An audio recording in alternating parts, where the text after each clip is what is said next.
O presidente do PP en Pontevedra presentou a súa campaña en positivo, unha campaña que inicia centrándose no sector cultural da cidade. Pensamos que fan falta novas ideas, novos proxectos e novas ilusións e que despois de 20 anos o BNG demostrou que sigue vivindo dos primeiros anos. Non vemos propostas nin proxectos novos que nos podan ilusionar. O primeiro deste proxecto de Pontevedra en positivo ten que ver co sector cultural. Pontevedra ten un potencial enorme e se podemos destacar algún deses potenciais é o sector cultural. Rafa Domínguez cree imprescindible a necesidade de potenciar a cultura como un dos motores económicos para Pontevedra. Desde o Partido Popular entendemos que debemos potenciar a cultura, non só como un acto fundamental de enriquecemento persoal.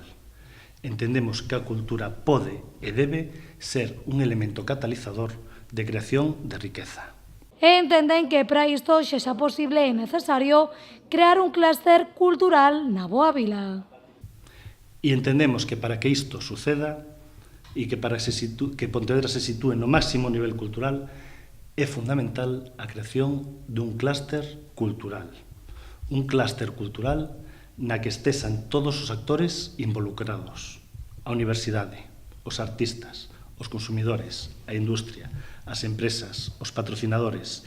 E entendemos que o Concello debe ser quen lidere este proceso de clúster cultural.